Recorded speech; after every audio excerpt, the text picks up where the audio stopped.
Molweni South Africa.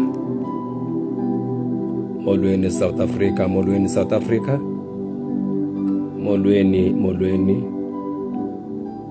Ndiyanibulisa nonke, ndiyathemba ukuthi lani khona ne-right kakhulu,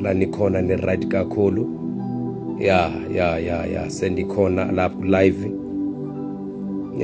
sendikhona live, just sifuna sikhulume nje ngento encane nje namhlanje. Mhlawumbe ndingathi ndizolumkisa abaninzi, especially abantu abatsha, especially youth yethu, namhlanje ndifuna nje ndikhulume nayo, ndikhulume futhi nabantu like omama sebekhulile, namhlanje ndizokhuluma just nje nabantu namhlanje.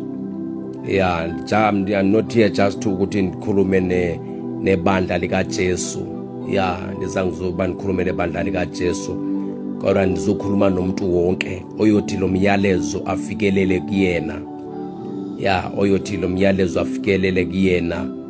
namhlanje ndifuna ndikhulume ngendaba lokuba abantu abaninzi empilweni benza amaphutha kuba bethatha ama-wrong decisions. Kunabantu emhlabeni esiphila nabo bathatha ama-wrong decisions. Umuntu ufesane nama-consequences wakhe ngoba umuntu wathatha i-wrong decision. Kodwa nalelizwi namhlanje ngizoke ngithethe kulo phezu kwalo before ndiqhubeke. Ndiyathemba ukuthi bunonke ni-right la nikhona, ndiyathemba ukuthi nikahle kakhulu. I hope ukuthi nonke nizoba blessed. I hope ukuthi kunabantu abazosizakala. I hope ukuthi kunabantu abalidinga usizo, ngoba sometimes uyamdinga umuntu ozothetha nawe. Not all people osondelene nabo bakathetha amazwi kuwe ukuthi bakubonise indlela. Bangathetha amazwi bakubonise indlela, kodwa ngeke kuba wena ubamamele. Kodwa umuntu ongamazi, umuntu okude nawe, umuntu ongamazi ethetha nawe, mhlawumbe ungamamela, ngoba lo moya wakho lapha kuwe ngaphakathi, lo sithi lesilona esithi ngumoya kaThixo, lwaphefumulelwa uThixo. Uyengenza ukuthi wena ukuthi uyivele umyalezo, umamele lo myalezo, ukuze nawe ukwazi ukutshintsha indlela yakho, ukwazi ukutshintsha impilo yakho. Namhlanje ngizashare nje iverse nje esizolithola pha kwimizekeliso, kwimizekeliso chapter 14 verse 12. Imizekeliso chapter 14 verse 12. Masifunda la sithi, kukho indlela ethe phambi komuntu, ukanti ukuphela kwayo zindlela zokufa. Kukho indlela straight, kukhona indlela uyibona ukuthi lena indlela i-freeway, lena indlela ayinamuntu okubona ukuthi angakuphazamisa, lena indlela ubona ukuthi uma uhamba ngayo uya-enjoy impilo. Uthethe namazwi athi ndisadla ubutsha bami. Uthethe amazwi uthi ndisadla ubutsha bami. Lena indlela lena othi xa uhamba ngayo, kanti at the end ekupheleni kwayo iletha i-distraction, ekupheleni kwayo iletha ububi, ekupheleni kwayo iletha ukonakala kwezinto. Namhlanje siphila nabantu namhlanje abathatha ama-wrong decisions. Abantu abecimba lendlela abayithathayo indlela e-right. Abantu abecimba ukuthi lento abayenzayo into e-right. Abanye abantu bathatha ama-decisions ngenxa yama-friends. Abanye abantu bathatha ama-decisions ngenxa babesithi balungisa kanti bayamosha, ngoba indlela zikhona, indlela zimbini, kodwa kunendlela e-right ongathi umuntu ahambe ngayo, le ndlela esempumelelweni, le ndlela e-right engakwenza ukuthi uqhubeke nokuphila empilweni. Haleluya. Nendlela obonayo ukuthi lena ingakuqhubelekisa ukuthi ikuphumelelise. Kuphinde kube nendlela othi xa uyithatha uhambe ngayo, kanti le ndlela lena ikusa kwi-distraction. Namhlanje kunabantu abalimeleyo abahamba ngendlela erongo, babecinga bona bathatha indlela right kanti bathatha ama-wrong decisions, bathatha indlela ezirongo, indlela egqibeleni izoletha i-distraction. Kunabantu namhlanje abahlangana nabanye abantu baqala ama-relationship nawo abo bantu, kanti laba bantu abahlangana nabo bazoletha ntoni? I-distraction empilweni zabo. Namhlanje sifunda leli lizwe lithola kwemizekeliso lele senilifundile ukuthi kukho indlela etheke, kukho indlela e-straight, which is this way is a wide way, indlela enkulu lena ethi noba ngabe xa uhamba ngayo ujabule, futhi ukuthi injabulo yakhona injabulo yomzuzwana, kanti ekugcineni le ndlela uyithathile isigqibo osithathile sizoletha i-distraction empilweni yakho. Ifuna ukuthi indlela etheke ithathwa ngumuntu okholwayo, ithathwa ngumuntu ongakholwayo, ithathwa ngumuntu osindisiweyo, ithatha ngumuntu ongasindiswanga, ngoba le ndlela umuntu usuke engayazi ukuthi iyoletha i-distraction. Abanye abantu bathatha indlela ye-distraction, bathatha indlela esheshayo, kanti le ndlela esheshayo yilena ezobalethela i-distraction egqibeleni. Abanye abantu namhlanje esiphila nabo bayakhala ngoba bathatha i-wrong direction, bathatha i-wrong decision empilweni yabo. Abanye abantu bathatha i-wrong decision kubantu besithi abantu bayabaluleka abantu bayabacebisa, kanti ingcebiso zababantu iletha kwi-distraction ekugqibeleni. Ngoba kumele uthi xa ungumuntu umuntu efika kuwecebisa, kumele ingcebiso yalo muntu uyicheke, kumele ingcebiso yalo muntu uyihlole. Uyihlola kanjani ingcebiso? Uyihlola ngoba lo muntu lona injongo yakhe, i-purpose yakhe kukuba kwenzakale ntoni ekugqibeleni. Ngoba indlela uma soyithathile indlela yesigqibo sakho uyayicheka ukuthi at the end kuyoba njani, ucheke ukuthi ekugqibeleni kuyoba njani. Namhlanje abantu abaninzi bayakhala ngoba bathatha ama-wrong decisions empilweni zabo, ngoba lithi iBhayibheli endilifundayo namhlanje le ndlela ethathwa ngumuntu ethe ekugqibeleni iyoletha ukufa. Kunabantu namhlanje abasemathuneni ngoba bathatha ama-wrong decision. Not bonke abantu abasemathuneni bathatha indlela right, abanye babo bathatha ama-wrong decisions, kanti indlela abayithathayo indlela enesiphetho sokufa egqibeleni. Abanye abantu bathatha ama-wrong decision, alama-wrong decision endlela abayihambayo abalidela to prisons. Namhlanje babotshiwe abantu abaninzi, bahleli kuma-prison ngoba bathatha indlela right, kodwa bathatha indlela erongo, indlela ye-distraction egqibeleni. Abanye abantu namhlanje baleli kwizibhedlela ayingoba bekumele balale ezibhedlela, ingxaki bathatha ama-wrong decisions wabo. Abanye abantu namhlanje ba-endapha bengama-drop out ezikolweni. Abantu athi umuntu ndiyasiyeka isikolo, ayingoba umuntu befuna usiyeka isikolo, ingxaki wathatha i-wrong decision, wahlangana nabantu abarongo, kanti abantu abarongo bawumlidela to distraction. Ayingabo bonke abantu abathi xa bekubheka bakufisela okuhle empilweni. Abanye abantu beze empilweni yakho ukuthi bazoletha i-distraction, kodwa namhlanje ndifuna ukuzoxelela abantu ukuthi checka umuntu odibana naye, check umuntu ohlobene naye, check umuntu one-relationship naye, check umuntu ukuthi yini inhloso yakhe, uzokwenza nto. Kunabantu othi noma mhlawumbe sowuhleli umuntu njalo ufuna njalo ukulidela to i-tavern ukuzokhohlwa ngendaba yokuthi kumele ufocus kwi-future yakho, kumele ufocus ukuthi yes ndiyazazi ukuthi engqondweni yami, ingqondo yami I'm clever esikolweni, kodwa since udibene nomuntu orongo uyo-end up ukuthi uyi-drop out esikolweni. Kunabantu namhlanje abahlangana nabanye abantu namhlanje babhema ama-drugs, ayingoba umuntu bekuyinjongo yakhe ukuthi abhema ama-drugs. Ingxaki bahlangana nabantu abarongo, lo bantu babalidela to i-drugs. Kunabantu namhlanje abagebe ngabanye abantu, laba abantu abathwa ama-hitters, abantu uthola ukuthi baxeshela ukuthi babulala abanye abantu, uthola ukuthi umuntu desperate for imali. Ingxaki wathatha i-wrong direction, umuntu wathatha i-wrong decision. Namhlanje umuntu ume kwindawo eyi-one ngoba wathatha intoni? I-wrong direction, wathatha i-wrong decision.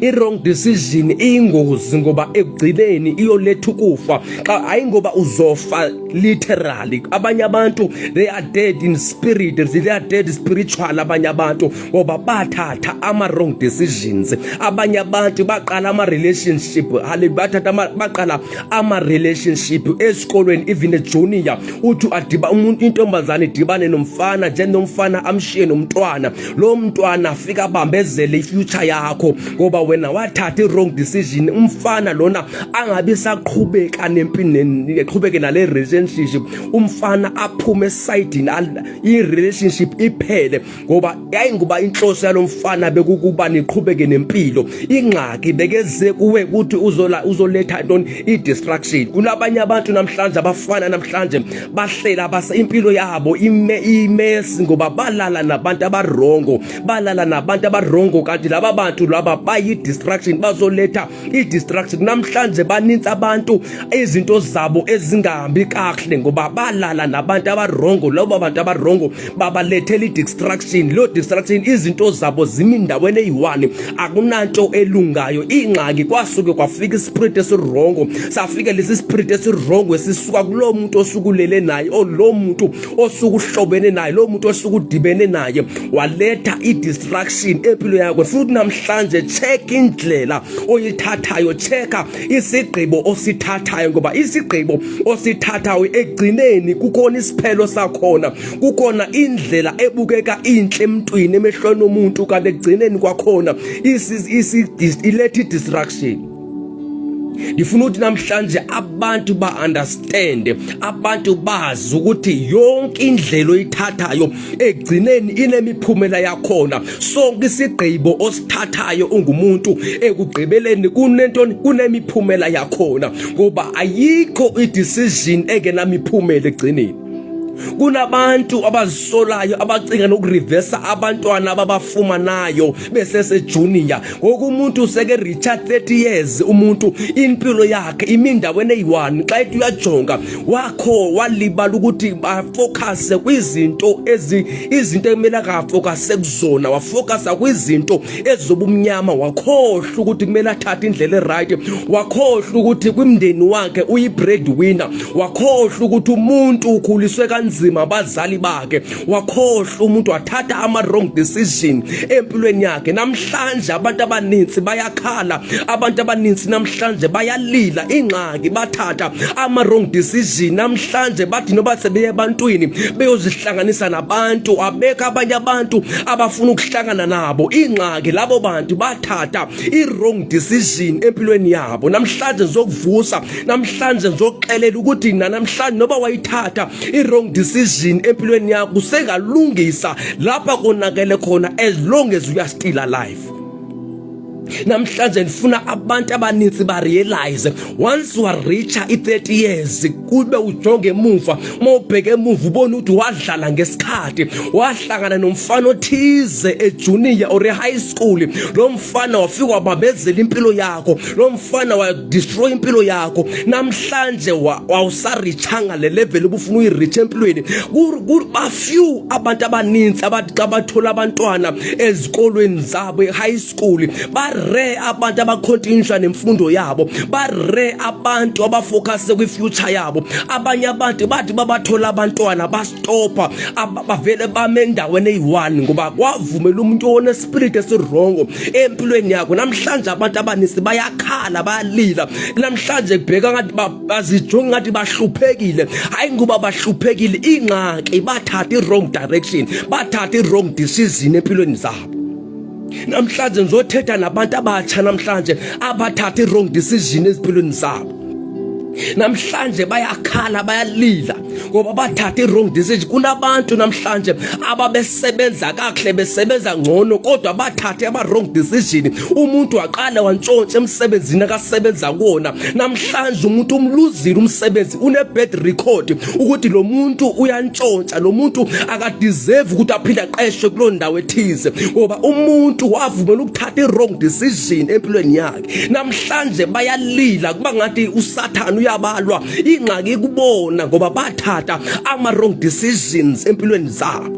Namhlanje ngizovusa wena ukuthi khawuphaphame khawuvuke, zazi ukuthi ungubani, zazi ukuthi uzokwenzani emhlabeni. Awuzanga nje athi uzodla ube soyalala, kodwa emhlabeni uzela ukuthi umhlaba usebenze, uzele ukuthi emhlabeni usebenze. Ufuna ukuxelela, the more umuntu ekhula emhlabeni the more usuku lwakhe lokufa lusondela, kodwa kumele ukuthi ufike usuku lwakho lokufa ubuzazi ukuthi ndirichile destiny yami.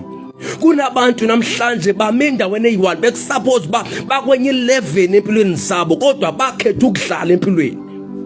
Kunama relationship ezikolweni ayevutha abasive ngabo bantu, ukuthola ukuthi sise classini, class ivalekile ngoba siva ngabantu abaku relationship evutha amalangabe, kanti le relationship akusiyona relationship yeqiniso, i relationship yamaphepha, umlilo wamaphepha. Umlilo wamaphepha uyavutha kakhulu, bekathi uyapromise ngathi sizofudumala, kanti asizofudumala, kanti lento izovutha iphinde iphele. Namhlanje labo bantu bacinga ukubuyisela abantwana babo emuva, ngoba once umntwana ube nawo asakwazi ukumbuyisela umuva. Kumele ube in charge emntwaneni wakho, kumele ube in charge umntwana umkhulise. Namhlanje ngizothetha nabo bantu namhlanje abathatha ama wrong decisions empilweni zabo. Ndiyazi ukuthi abantu abaninzi abalikholwa iBhayibheli. Ndifuna ukuxelela yonke into eqhubeka emhlabeni ihamba ngokwezwi likaThixo, nometha uhamba kwindlela eright okanye uhamba kwindlela errongo, kodwa yonke indlela oyithathayo, sonke isigqibo osithathayo ekugcineni kunemiphumela yakhona, kunomphumela wakho. Kunabantu abangena kuma relationship wabo yavutha i-relationship, kanti laba bantu bayozithathela ukufa, bayozithathela ingculaza, bayozilandela yonke into eyingozi, yonke bayozilathela zonke izifo ongazicabanga kuma relationship athize. Kunabantu namhlanje abangene kuma relationship kwabo, kanti laba bantu bazilethela i-distraction. Umuntu ukuthola ukuthi uyabethwa, uyahlukunyezwa kule relationship, azisola ukuthi bekezofuna ntoni kule relationship bangene kuyona. Ingxaki umuntu uthole ntoni, uthatha i-wrong decision empilweni yabo. Hayi bonke abantu abeza kuwena bazojabulisa wena, hayi bonke abantu abaza kuwena bazokusiza ukuthi ureach destiny yakho, ngoba ilevel yethu kukuziba sizibone siphumelele empilweni. Ngoba umuntu kayilibele ngezinye izinto zomhlaba uend up elibaziseka, engasaqhubeki naphambili, angasafocus kwi-future yakhe, ngoba ithi iBhayibheli emhlabeni sizele ukuthi umhlaba susebenze. Musa ukuvumela ukuthi uthatha i-wrong decision empilweni yakho, ngoba yonke i-wrong decision oyithathayo ekugcineni kunomphumela ozowuthola ekugcineni. Noba ngabe mntaka baba ungayibalekela imiphumela yakhona, soze ubalekele imiphumela. I-result, yonke into inama-result, yonke into oyithathayo, yonke indlela oyithathayo ekugcineni iletha i-distraction or iletha i-success empilweni. Isaida iletha upilisi or iletha ukufa. Namhlanje abantu kumele sibazise, abantu kumele namhlanje sibaxelele iqiniso elimsulwa ukuthi umuntu empilweni kumele athathe the right direction. Umuntu emhlabeni kumele athathe indlela elungile. Umuntu emhlabeni kumele afocus empilweni yakhe. Umuntu emhlabeni kumele afocus kubazali bakhe ubunabazali. Kunabantu namhlanje abangenabazali abacaba ukuthi ingabe kuthiwa abazali babo bayaphila. Kunabantu namhlanje abazali babo bayaphila, kodwa bayasafara to take care ukuthi abazali babo batake over, babasindisa abazali babo babondle. Instead umuntu usondla umzali wakhe, umuntu useke reach inumber ethile, level ethize empilweni, kodwa usaqhubeka usondla abazali bakhe. Ingxaki lo muntu wathini, wathatha the wrong decision empilweni yakhe. Uthi noba mhlawumbe sofuna umsebenzi, uthi uyanoka ufuna umsebenzi kodwa kuvimbekile, kuvalekile. Ingxaki kunebhadi walithola, kunomoya othize owahlangana nawo, lo moya wavala impumelelo yakho, wavala ukuthi ungazona ungene noba ngabe kuphi kwimpumelelo ethize. Namhlanje sifuna sicheckeni ukuthi le ndlela esihamba ingabe iyaphi. Ingabe le ndlela esihambayo ilethi, ingabe le ndlela esihambayo ilethi ukuphila or ukufa, ngoba lithi iBhayibheli indlela eya entshabaloleni ilethi distraction, indlela ethe indlela straight, indlela wide yona eletha ntoni, i-distraction. That is why ezothi uJesu, there are two ways, athi uJesu I am the gate, athi ongangeni ngesango yena ulisela. Ithi ngenani ngesango lemxino, ngenani ngelisango lemxino. Believe in God. Kunabantu namhlanje izinto zabo ziyabheda, hayi ngoba bezifuna izibheda into zabo. Ingxaki, they are no longer believing in God. Namhlanje bazoblame uThixo, bathi uThixo thina kasenzela uThixo. Ingxaki, umuntu walanda ispirit esirongo, waletha abantu abarongo empilweni zabo, walala nomuntu orongo, wenze okurongo. That is why izinto zabo namhlanje zivimbekile. That is why namhlanje izinto zabo zibophekile. Ingxaki, abantu abazange bakhethe indlela right. Abantu zange bakhethe the right way, the right path. Le ndlela athi uNkulunkulu xa ethetha athi phambi kwakho libeka isiqalekiso, libeka isibusiso. Athi uJesu athi uNkulunkulu thatha isibusiso, ngoba kwawukhetha i-distraction uzokhetha angeke uzuphumelele empilweni. Uma uletha i-distraction empilweni yakho ngeze, ngoba kunabanye abantu abazempilweni yakho ngade izi-distraction. Lo muntu uzele to distract empilweni yakho. Namhlanje kunabantu namhlanje they are no longer praying. Abantu abafuna ukukhuleka empilweni zabo, umuntu uvela avuka aphinda alale akanandaba nokuthandaza, kanti kunomoya othize ozofika bamba into zakho. Kumele that is why kumele mawungumuntu ophila uziforced, you must force yourself ukuthi uthandaze, ukholwe kuThixo ukuze ukwazi ukuthi empilweni uphumelele. Namhlanje ngizothetha nabantu abathatha ama wrong decisions empilweni zabo. Namhlanje ngizoxelela mntaka baba ukuthi namhlanje usengalungisa le ndlela wayithathayo, usengalungisa le distraction. Kwenzeka i-distraction empilo yakho, ngifuna uxele ba usengalungisa mntaka baba. It is not yet over ngempilo yakho, akakapheli ngempilo yakho. Akuko ukumoshakala kwenye kukulunga kwenye, kodwa nawe kufanele ufunde ukuthi ungazuphinda uthathe wrong decision empilweni yakho. Musuku wami uthatha zonke ingcebiso ezisuka ebantwini, zonke ingcebiso uyazithatha wena. Athi umuntu othize hamba uye kuzibani umuntu wazibani uzokusiza, kanti abanye abantu bazobopha impilo zabantu, bazobopha impumelelo zabantu, bazobopha ilakhi zabantu. Abanye abantu bazodestroy impilo zabanye abantu, abazange ukuthi bazokwenza ukuthi uphumelele. Ingxaki zabo bazokwenza i-distraction empilweni yakho. Namhlanje uyakhala, namhlanje ucela imithandazo, namhlanje uyablame uThixo uthi uThixo akakuthanda, uThixo akavula iminyango. Ingxaki wena wasuka wahlanganisa nento erongo, wasuka wahlanganisa nobubi, wasuka wahlanganisa nabantu abarongo. Namhlanje laba bantu abarongo ba destroy impilo yakho. Kunabantu uthola ukuthi abanye abantu bahambe besidla yonke into, kanti kapha besidla khona bazodla into erongo, kanti lento erongo izobavalela ifuture yabo. Kunabanye abantu namhlanje bayagula ama high blood pressure, bayagula ama high diabetes. Hayi ngoba abantu bekumele bagule, ingxaki basuke bathatha indlela erongo. Le ndlela erongo yasuka yabalethela i-stress, yabalethela i-anxiety, yabalethela i-depression, ngoba abantu abaninzi bathatha indlela erongo. Namhlanje kufanele ufune ukuthatha isigqibo esi-right, kumele ufune ukuthatha le ndlela elungile empilweni yakho. Uba ngabe usewumuntu uzathatha indlela erongo kwelixesha esiphila kulo, ngoba ixesha esiphila kulo ligcwele ububi kakhulu. Ngoba lithi iBhayibheli, when you read in the book of Ephesians chapter 6 uqale nje pha ku verse 10 kowehlena khona, uthi uPaul phana uthi bhinqani inyanise esinqenisana esenu, uthi thabathani ikrele, uthi nikuze nikwazi thabathani zonke izixhobo zikaThixo ukuze nikwazi ukuchasa ngomhlomubi. Ngoba kwimihla esiphila kuyo, hayi ngoba bonke abantu ba right, ngoba kugcwele ububi, kugcwele ubumnyama, kugcwele inzondo. Abanye abantu namhlanje bazonda abanye abantu, kanti inzondo yabo izobuya ngabo. Abanye abantu namhlanje bathakatha abanye abantu, bahamba baye emithini, baye emayezeni kuba befuna ukubulala abanye abantu, befuna ukubaloya. Lento ukukuloya kwabuya ngabo. Namhlanje ingqondo azisekho, abanye abantu bayagula ezingqondweni kanti bathatha ama wrong decisions. Abanye abantu bahambe bayothwasa, abanye abantu bahambe bayothwala, bathatha ama wrong decision. Namhlanje bayaphambana engqondweni, namhlanje bayagula ngengqondo. Ingxaki bathatha ama wrong decision, bathatha the wrong decisions.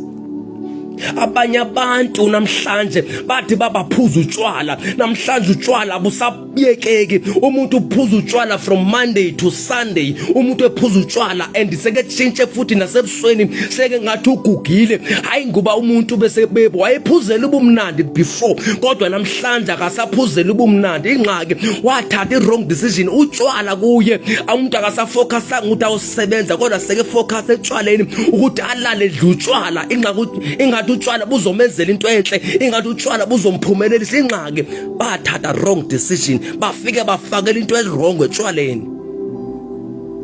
Namhlanje bayaphuza waya umuntu uphuza waya non-stop. Ingxaki ayingoba lo muntu bephuzela ubumnandi before ngoba indlela umuntu ayithathayo ibonakala ngathi inhle, ibonakala ngathi letho kuhle, kanti ekugqibeleni izoletha i-distraction, ekugqibeleni izoletha ukufa.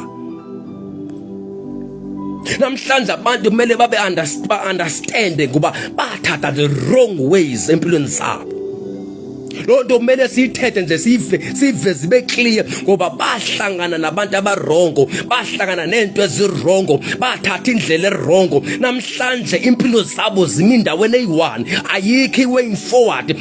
Umuntu akasaqhubeleki phambili. Umuntu ume endaweni eyi-one instead oba afocus ku-future yakhe, ublame uThixo, uthi uThixo akamthandi, uThixo uyamzonda, athethe amazwi athi why thina abantu abamnyama sihluphekile. Hayi ngoba sonke sihluphekile. Ingxaki umuntu wathatha i-wrong decision empilweni yakhe. Namhlanje funeka siveze ibe clear. There's a reason why kunabantu namhlanje abasashumela ivangeli leqiniso, abantu abazokuxela, abantu abazokuguide, but change your ways, try to change your ways, try to change the way you think, nendlela ocabanga ngayo. Abanye abantu bathatha ama-wrong decisions ngoba bacinga wrong empilweni zabo, babecinga bacinga right kanti bacinga wrong. Namhlanje bayakhala, namhlanje bayalila, namhlanje bablame abanye abantu. Amanye amafamily namhlanje abhidlikile ngoba umuntu wathi baazwe ngubani ethubani uhlebe ubani. Namhlanje family namhlanje idestroyekile, namhlanje family idestroyekile, akasekho ozwana nomnye umuntu efamilini. Ingxaki kunomuntu oyi-one owathatha i-wrong decision empilweni yakhe, wahamba wathatha lento akayive komnye umuntu wako wabo, wayoxelela uzibani wayithatha wayispreada ya-endaba ifamily seyingasazwani yonke ngoba ingxaki kunomuntu oyi-one empilweni efamilini yakhe wathatha i-wrong decision. Wakhetha ukulalela umoya wrong instead bamamela umoya right. Khumbula ukuthi uSathana impilo imission yakhe is to destroy, is to kill and to destroy and to kill and to steal. Uzokwenza lezi injabulo kwabanye abantu ayisekho, abanye abantu abasajabulanga empilweni zabo ngoba bathatha ama-wrong decisions. Umuntu ngoku akasekho happy empilweni yakhe. Abanye abantu sebecinga ukuthatha intamo bazihenge bazibulale, abanye bacinga udla amaphilisi bazibulale. Ingxaki bathatha ama-wrong decisions empilweni zabo. Namhlanje umuntu uthwele umthwalo ongaphezulu kwamandla akhe. Ingxaki wathatha i-wrong decision empilweni yakhe, wathatha indlela ye-distraction, wathatha indlela yokufa. Ingakho namhlanje ezocabanga ukuthi azibulale, ingathi ukuphila kuphelile ngoba umuntu wathatha i-wrong decision empilweni yakhe. Namhlanje umuntu uyagula, namhlanje umuntu namhlanje uhleze yedwa akafuna ukuhlala nabantu. Ingxaki wathatha i-wrong decision empilweni yakhe ngoba yonke into ucinga ukuthi uNkulunkulu akasanithanda empilweni kanti uThixo uyakuthanda. Ingxaki nguwe wathatha i-wrong decision kanti le ndlela wayithatha izoletha i-distraction empilweni yakho. Namhlanje abantu bakhala, the majority of people namhlanje bayalila, namhlanje bakhala bathi izinto zabo azilungi. Kudala bethandaze, hayi ngoba kudala bethandaze. Ingxaki bathatha the wrong decision. Kumele baqale bavuke ntoni, bathole i-deliverance before umuntu akhululeke. Kumele athole i-deliverance umuntu ukuze akhululeke empilweni yakhe. kumele umuntu athole decision. Kunabantu abenza ama-sacrifices kuma-family wabo okubaba omkhulu enza ama-sacrifices umuntu athi yami ifamily ngifuna ibopheke yonke. Lo muntu namhlanje akasaphila emhlabeni, ifamily yonke ibophekile, akekho umuntu ophumelelayo. Ingxaki kunomuntu empilweni, kunomuntu emndenini wathatha i-wrong decision, wathatha i-wrong direction, esithi yena uyothola impumelelo kanti uyothola i-destruction. Ngeke wazi ukuthi na ubaba omkhulu wakho wanikezela umndeni wakho.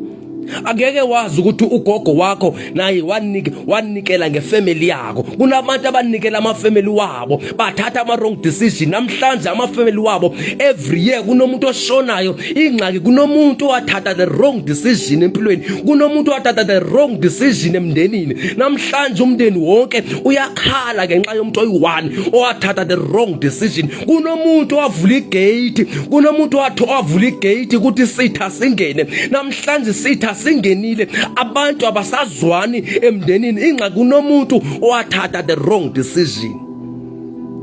Kumele ucheck emndenini wakho ukuthi ayindimi na wavula igate for isithana, ayindimi wavulela idemon ukuthi lingene.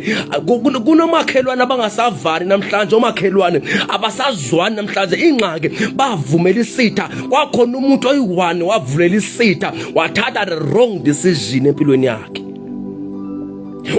Wena why khawuzibuza ba why empilweni ungavani nabantu abaninzi? Why wena abantu abaninzi bekuzonda? Why abantu abaninzi bengakufuni empilweni? Why mafika wena abantu bahambe? Ingxaki wena wathatha the wrong decision empilweni yakho.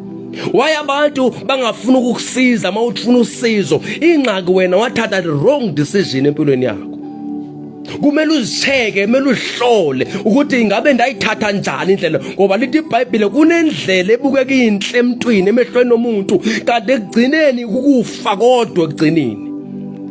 Namhlanje abantu bayalila, bayakhala, bafune abantu sebeblame nama-church namasonto. Umuntu ingxaki wathola wathatha the wrong decision. Abanye bayeka nokukholwa, bayeka nokusindiswa, bathi emasontweni ayisekho right lento yesonto. Abanye sebefuna ukuthi le sonto yesonto ivele ivalwe. Ingxaki bathatha ama-wrong decision empilweni zabo.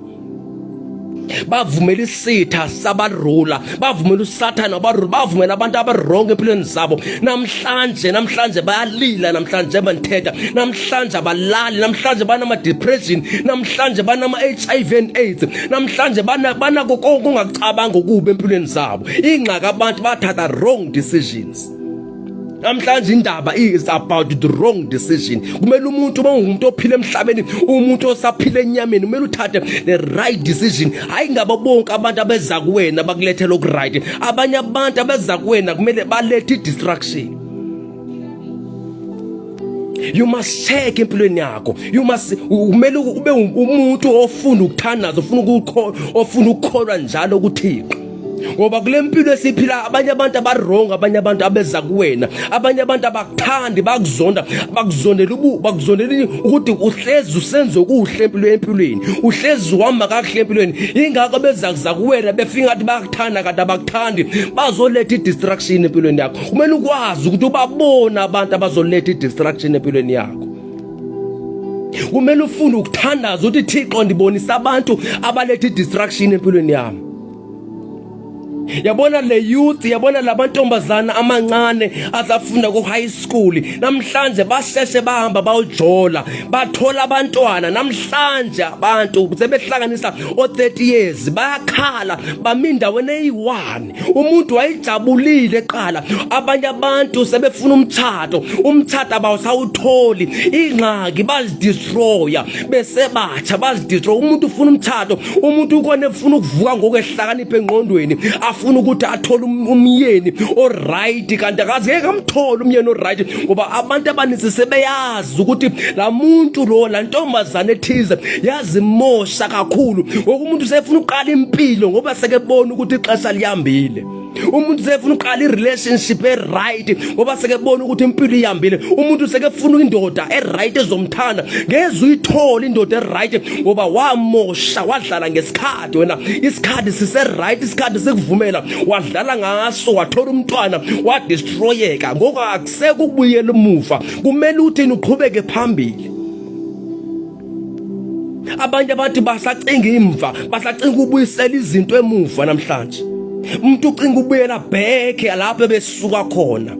Kunabantu abadistroya ngotshwala, abanye abadistroya ngotshwala, abanye abantu bayaphuza abantu left and right and center. Hayi ngoba lento lena kube bephuzela ubumnandi. Abanye abantu baphuza kuba bene stress, ngoba istress sezitoo much. Umuntu sekezinikezele etshwaleni, ecinga utshwala buzosusa istress, ecinga utshwala buzosusa anxiety. Ingxaki umuntu wakhetha indlela erongo, wa upset abantu abarongo. Namhlanje abanye abantu bayabhema igwayi, namhlanje bahlangana no chome ezirongo zathi bhema nawe, zathi nawe thatha nansi drug, idli drug nawe, kanti le drug izomdestroy umuntu. Ingxaki indlela umuntu ayithathayo, iside uthatha indlela right or uthatha indlela wrong empilweni, kodwa yazi ukuthi egcineni kunemiphumela yakhona. Egcineni kunemiphumela yakhona egcineni. Kunabantu bekufamba ama breadwinners kwimindeni yabo, namhlanje they are no longer breadwinners. Ingxaki bathatha indlela erongo,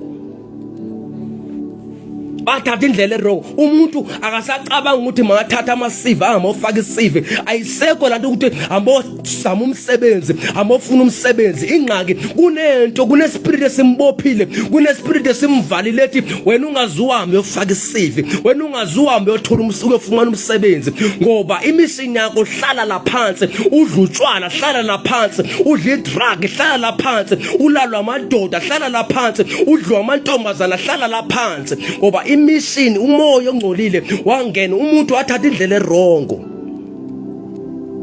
Kunobhuti bethu namhlanje abahleze lokishini, baqala indlela erongo, namhlanje bakuphela sebengamaphara. Hayi ngaba bonke abantu abangamaphara babehamjiswe kumindeni yabo because of behlukunyezwa. Abanye abantu bayanjiswa ngoba bathatha indlela erongo empilweni zabo. Namhlanje ngamaphara ngoba bathatha indlela erongo empilweni, bathatha i-wrong decision empilweni yabo.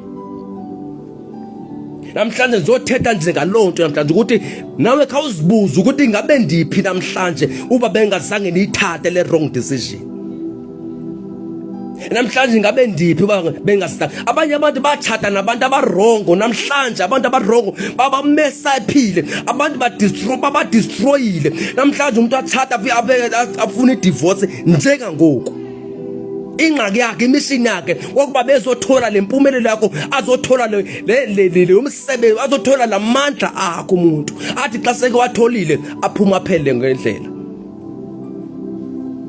Namhlanje kumele ucheck, namhlanje kumele wazi ukuthi le decision wayithatha indlela right or wrong na.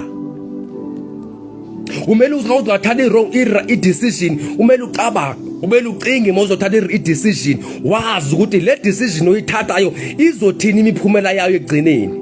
Ngoba yonke i-decision oyithathayo inemiphumela yakhona. Ngoba uThixo uthi wabeka isiqalekiso, wabeka isibusiso. Wena muntu ophila emhlabeni kumele ukhethe isibusiso. Wena muntu emhlabeni kumele ukhethe isibusiso. Wena muntu emhlabeni thatha isibusiso. Abantu abaninzi bathatha isiqalekiso instead babathatha isibusiso. Abantu abaninzi emhlabeni bahamba nesiqalekiso namhlanje. Abantu abaninzi emhlabeni bayaziregreta. Abantu abaninzi namhlanje bacinga ukuzibulala, bacinga ukuthatha intambo bazibulale, bacinga ukuthatha amapilisi bazibulale. Ingxaki bathatha wrong decisions empilweni zabo.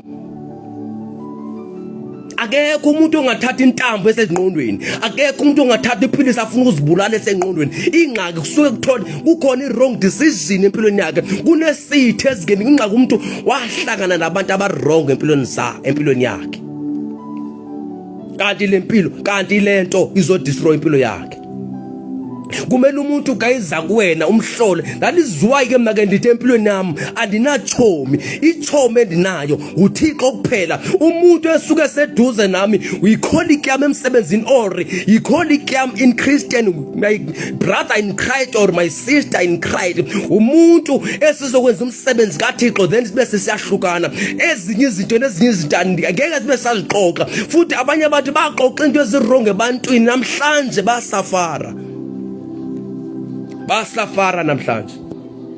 Kumele namhlanje ufune uthatha the right decision empilweni yakho. ungathathi the wrong decision empilweni yakho, ngoba abantu abaninzi bacinga xa bethatha i-decision babona indlela ingathi le ndlela inkulu, babona le ndlela ingathi is a freeway, babona ukuthi bazoshesha bafike phambili. Kanti xa befika phambili kunabantu abathatha ama-decision athi umuntu mandihambe ndiyothwala, kanti uzohamba 3 years nje uyashona emhlabeni, or after nje 2 years ingqondo yakhe iyahamba, umuntu uyaphambana. Simangala ukuthi lo muntu wayi-right njena. Abanye abantu bahambe bayothwasa, bathi wena ubize okhokho bakho bayakubiza, abadala bayakubiza, kumele uhambe uyothwasa. Kanti kunabantu endibaziyo namhlanje baphambana ngengqondo ngoba bathatha wrong decisions empilweni zabo. Kumele ke thina esi-right kumele sikhulekele bona ngoba abantu bathatha i-wrong decision. Into ebemele sayikhulekele empilweni bemele sikhulekele ukuthi Thixo siprotecte, Thixo senze lokhu noku. Namhlanje sikhulekela abantu abathatha ama-wrong decisions empilweni zabo. Namhlanje sizila ukudla ngenxa yabantu abathatha ama-wrong decision empilweni zabo. Namhlanje sikhulekela ama-relationship ngoba bathatha ama-wrong decision empilweni zabo. Namhlanje thina as a Christians, as a evangelist siyasafara, sishumela ivangeli ukuthi abantu benze kakuhle ngoba bathatha ama-wrong decision. Umuntu sesiyomcenga ukuthi hayi sengalunga. Ingxaki umuntu from the beginning wathatha the wrong decision. Kunabantu namhlanje ezikolweni athi umuntu amna ndiyasiyeka isikolo, kanti egcineni kwaxa ehlanza 30 years uzobe sobona ukuthi hey impilo inyani inzima.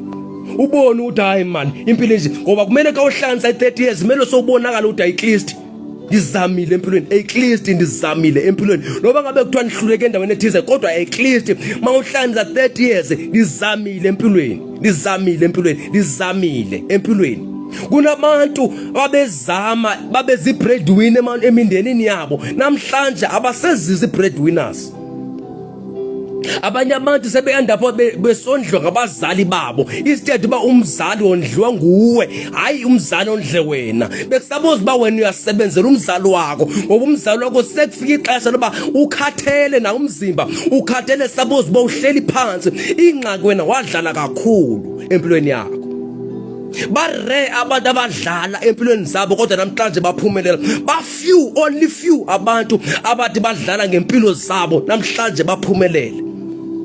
Abanye namhlanje zi-graduate badlala kodwa basheshe babona ukuthi hayi man ndidlala, baphapama sekulate. Akumelanga kumuntu uphapama sekulate. Ingathi especially laba bantwana abancane abasese high school, abasese junior, ingathi le message lena bangayithola ngoba dibhlungu ngabo ngoba basheshe bagijimela emjolweni, kanti umjolo uzobaqeda, umjolo uzaba destroyer. Lamadoda abalala nawo bazobashiya, ile relationship abayiqalileyo bazohlukana. Namhlanje abantu abaninzi bazi-step father, abantu abaninzi namhlanje bakhulisa abantwana ngabodwa, utata akasekho empilweni. Ingxaki umuntu wathatha i-wrong decision, wayicimba le relationship ayithathayo iyakude,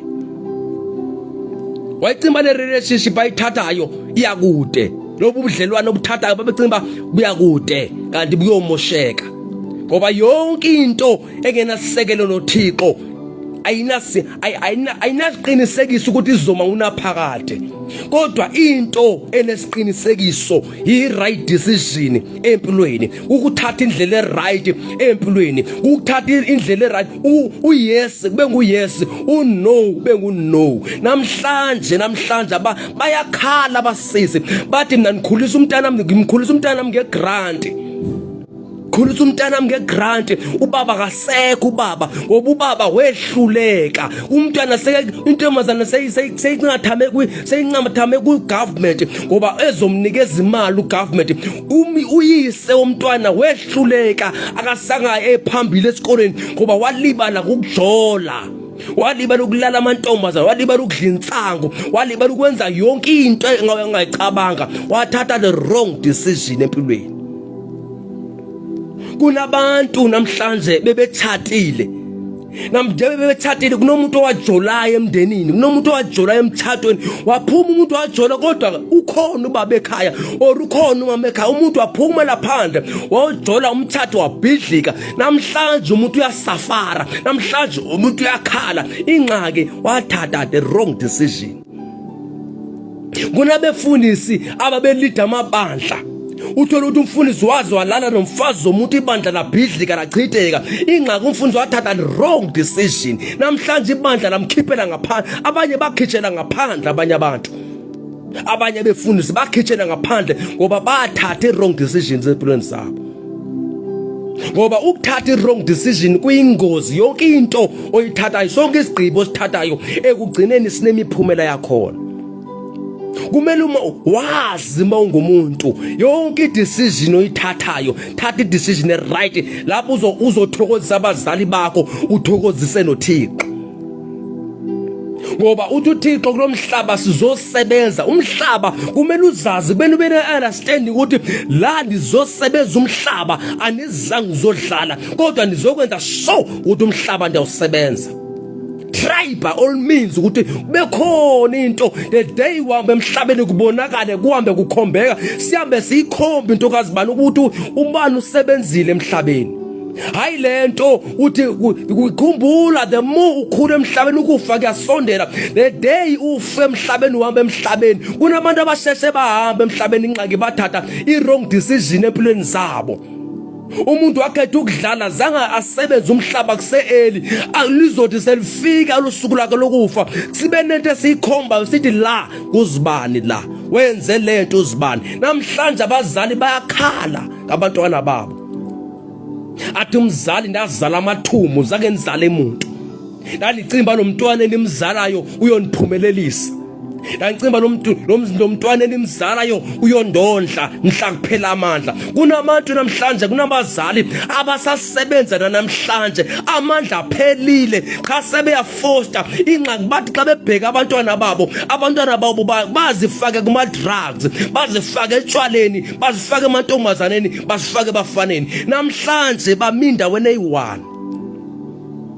Namhlanje bami endaweni eyi-1.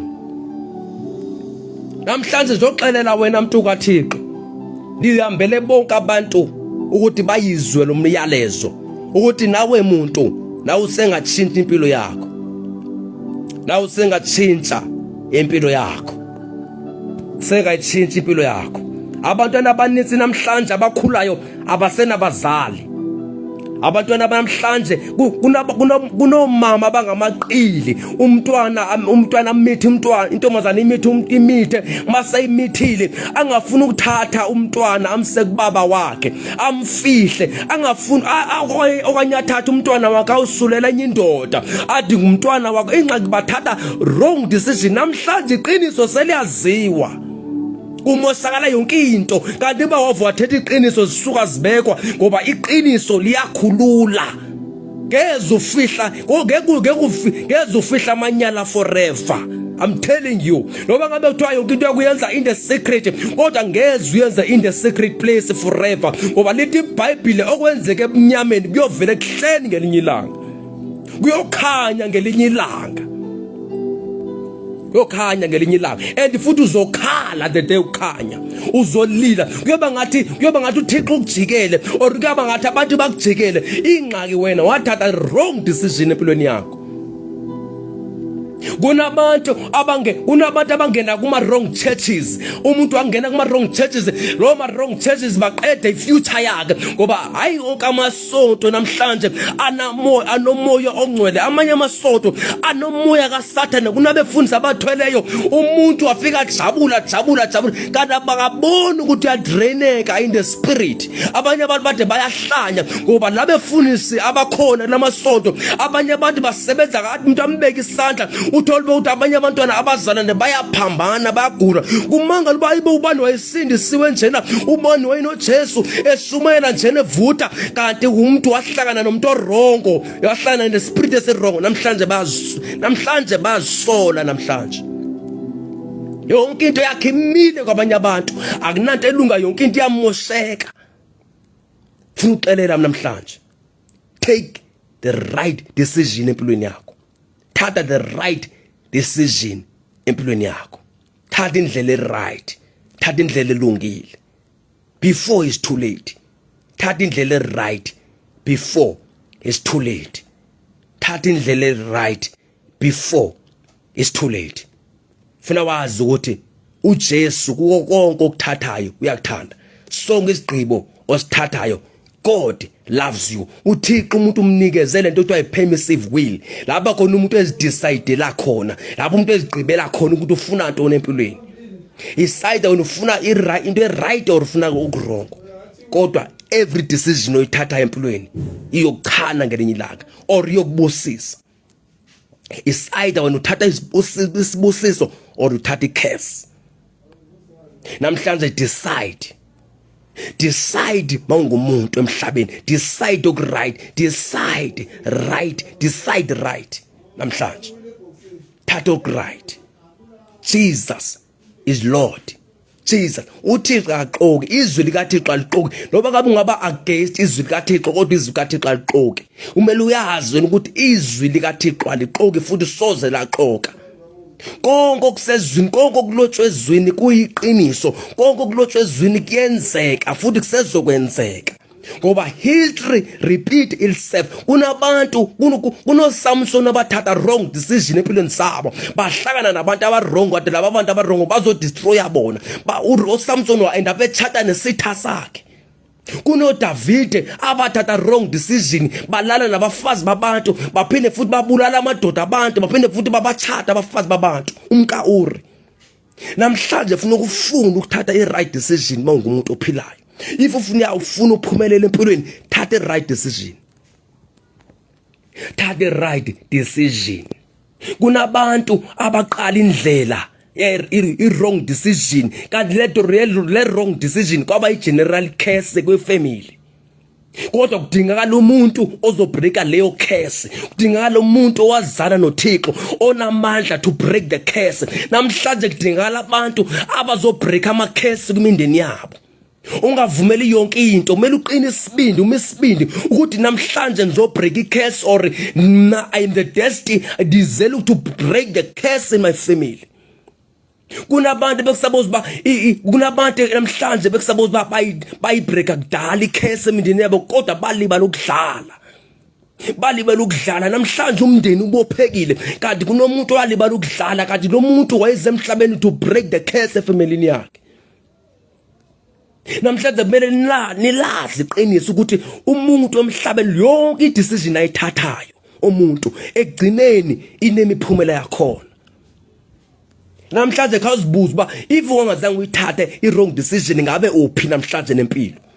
Uba ngazange uhlangane nama-friends wakho la akulahlekisileyo, la akufake kwi-alcohol, la akufake ebufebeni, la bakufake unoba ngabe kuthiwa ufake kweyiphinto, khawuzibuza uba namhlanje ngabuphi nempilo. Khawuzibuze namhlanje. Namhlanje awusakwazi ukuthi uzicontrole even wena, ngoba wathatha wrong decision empilweni yakho.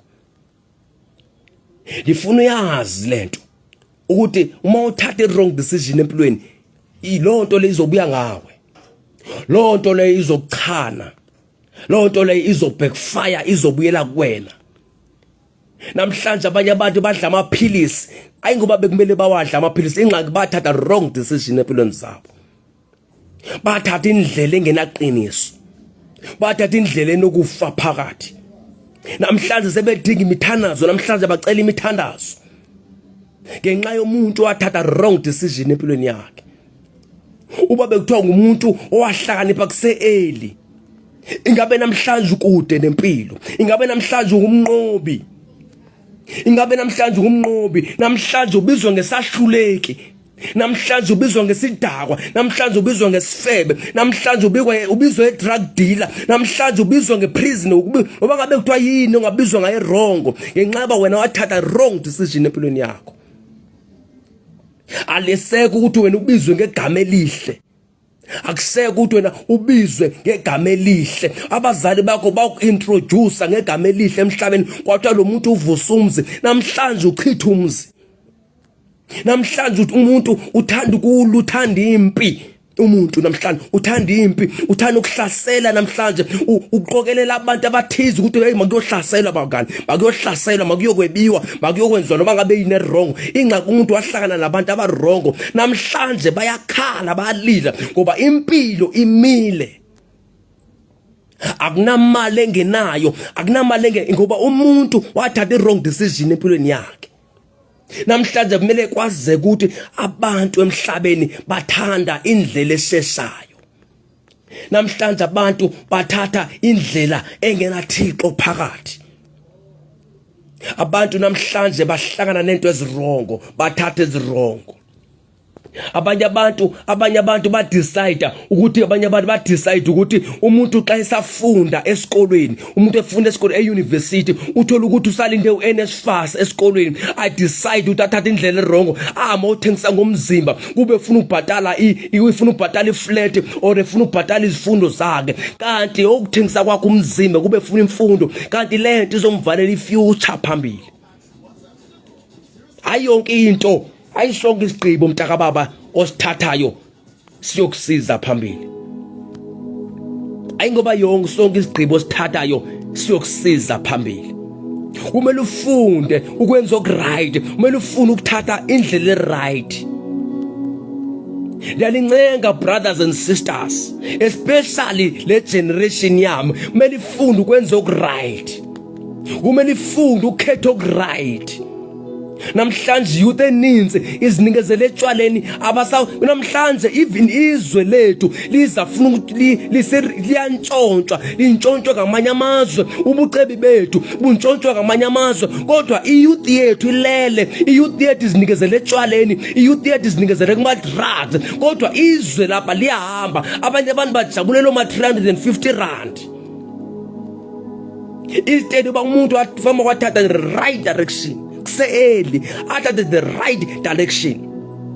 Kunobaba omkhulu bethu, kune youth eyafa 1976, leya youth yafighter izwe lethu, baxolela ukufa ngenxa yokuba izwe lethu laliselihamba, bafuna ukuba izwe lethu liphumelele, izwe lethu lithole inkululeko, izwe lethu lithole free education. Kunabantu abafela inkululeko, kunoMandela abafela inkululeko, kunabantu ababotshwe prison, kunabantu ababotshwe eRobben Island belwela izwe lethu ukuthi sithole inkululeko, kodwa namhlanje iyouth yethu yadlala, ikhetha the wrong direction.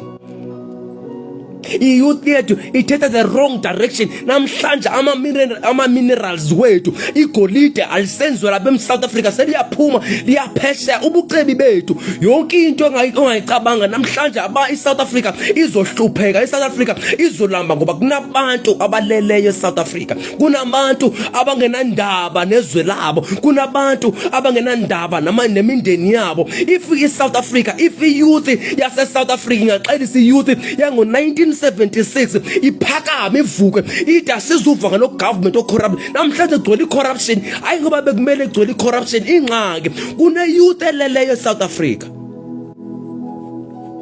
Youth yethu ilele eSouth Africa, youth yethu ilele, youth yethu irandi la manipulator eSouth Africa.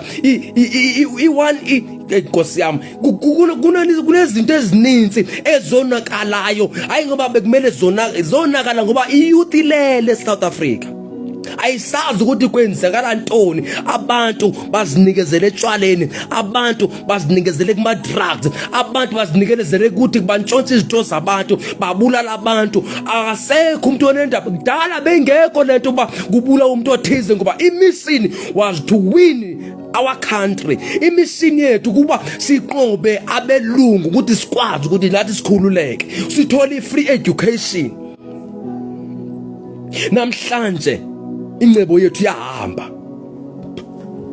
That is why ubona ngoku imisebenzi amakhampani amaninzi adiliza abasebenzi, amanye amakhampani amaninzi sekevalile already.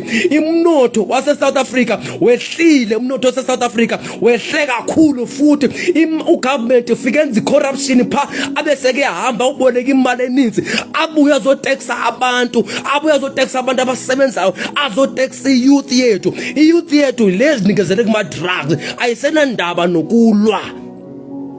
Kumele sivukeni siyouth yase South Africa, kumele sivukeni sixelise abantu abango 1976 abalwela inkululeko, baxolela ukufa ngenxa yempilo zabo. Namhlanje youth yethu yathatha the wrong direction, bathatha the wrong direction. Youth ya namhlanje ikhetha ukuthatha wrong direction. $1 bekusaboza bayi-7 $1 kodwa check ukuthi imalini $1 ngoku la eSouth Africa. Ingxaki iyouth yethu ilele, iyouth yethu izinikezele ithathe wrong direction. Akasekho umuntu onomdla ukuthi alwele inkululeko la. Umuntu omnyama eSouth Africa ubophekile kodwa umlungu ucebile.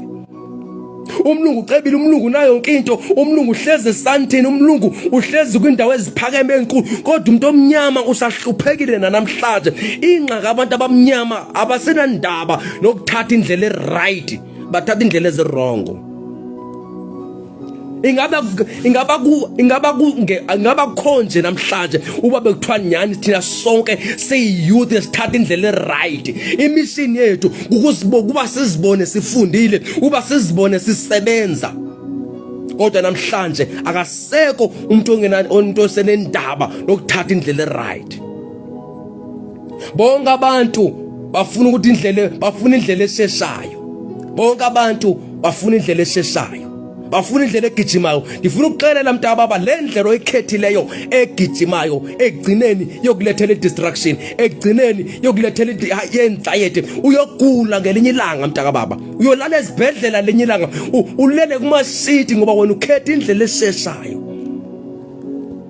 Kunabantu namhlanje abakuma relationship, hayi ngoba laba bantu bayathandana. Ingxaki uba lo muntu uzodla imali yomuntu. Umuntu uhlezi kwi relationship, uhlezi nomuntu angamthandiyo. Into yenzeka kule youth yethu. Abantu imission yabo ukudla, bazibone be destroy umunye umuntu. Imission yethu silwa sodwa singabantu abamnyama, siyazondana sisodwa singabantu abamnyama. Uyabona umuntu ozodwa omunye umuntu, lo yazi ukuthi lo muntu wathatha the wrong direction empilweni yakhe. Yazi ukuthi lo muntu wathatha the wrong decision empilweni yakhe. Wakumele ukuthi udecide indlela eright, wakhetha ukudecide indlela wrong. Namhlanje umele ukuthi azizonde omunye umuntu. Akafuna ukubona omunye umuntu ephumelela. Ingxaki ufuna ukubona sisi kwehluleka yena, ufuna nabanye abantu bahluleke. Abanye abantu imission yabo uzibona behamba beyolanda imithi ethize kuzangoma ukuthi bezothakatha abanye abantu. Namhlanje abantu abaninzi bazinikezele ebuthakathini ebugqwirheni. Kumele sifunde ukuthatha indlela eright singabantu.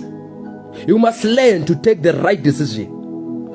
Indlela eright uyithatha ngoba uvumela uThixo empilweni yakhe angene akubonisa indlela eqondile, indlela eright. Namhlanje ufuna ukuxelela ngeqiniso elimsulwa, ixele nje for free of charge. Ungakhiphanga just nemali, ungayikhiphanga nemali. Sithetha nje iqiniso kuphela ukuthi namhlanje uyalila ngoba wathatha wrong decision. Uyakhala namhlanje ifamily yakho ibhidlikile, wathatha wrong decision emndenini wakho. Kunomuntu wathatha wrong decision efamily yakhe. Namhlanje ifamily yazondana yonke ayifunani. Abantu bezalwa umuntu oyi-1 abegazela inye, kodwa namhlanje bayazondana, bafuna ukubulalana, abasafuna ukubonana. Ingxaki bathatha wrong direction, bavumela isitha sangena, bavumela uSathana wangena, bavumela abantu abarongo bangena. Namhlanje bayakhala namhlanje. Khawuzibuze nawe, bekusaboza wena siza umtshato kudala wawufumana.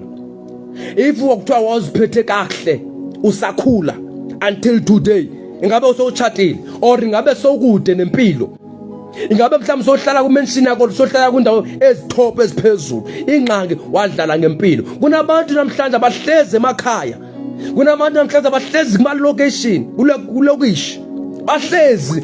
Umuntu akanandaba nokuba acinga awuziphandela. Umuntu ayisekho la ngqondo, imission ufocus egovernment. Namhlanje ufuna ukuxelela iqiniso, change your ways. Wake up your mind before it's too late. Wake up your mind before it's too late.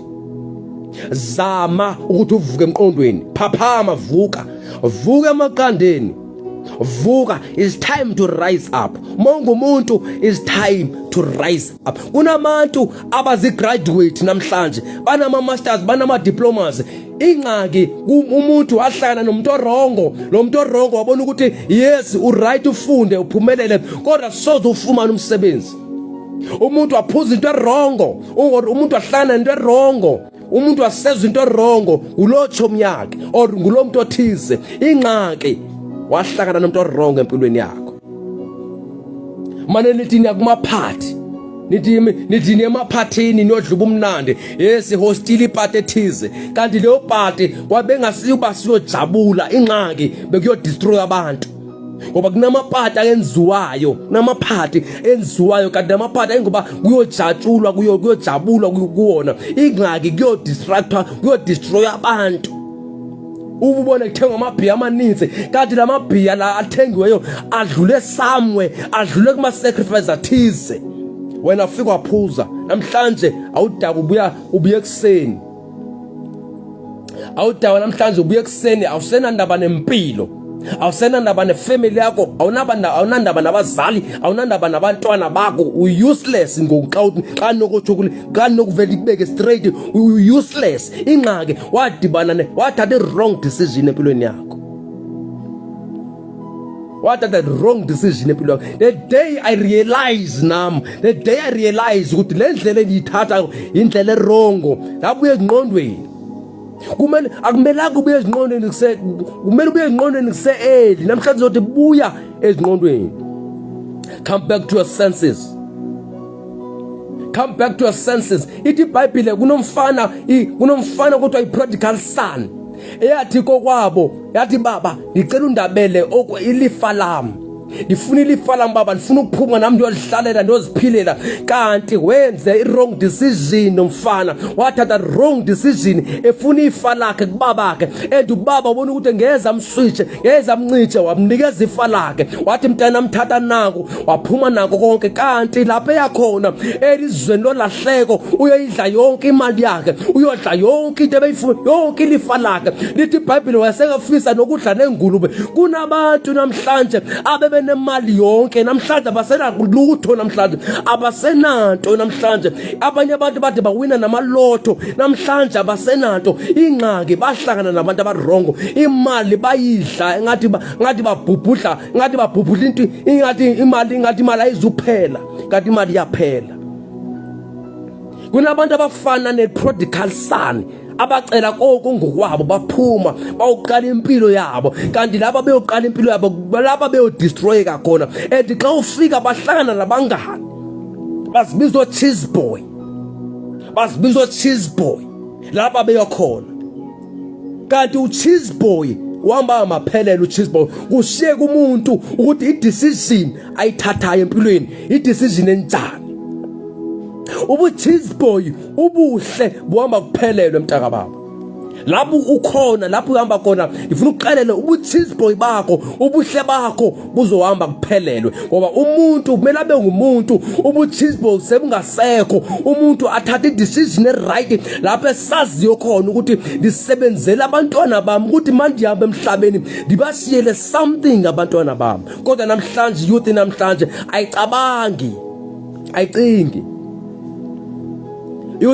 youth yanamhlanje iyakwazi ukuthi ihola kancane emsebenzini iyakwazi ukuthi ihola kancane kodwa izothatha imali iyothenga impahla koSpitz kuyadura koSpitz kodwa umuntu omnyama uzahamba othenga impahla koSpitz kodwa umuntu uhola 5,000 rand awuthenga into yoma 2,000 rand kodwa wena mawubheka impilo umlungu unxebe no cheeto impahla ezicheap ingqanga ucabangela abantwana bakuthi xa ihamba emhlabeni uyobashela something abantwana kodwa wena uyobashelana abantwana bakho ufuna abantwana bakho abezayo emva kwakho ufuna basafare njengoba wena ubusafare empilweni.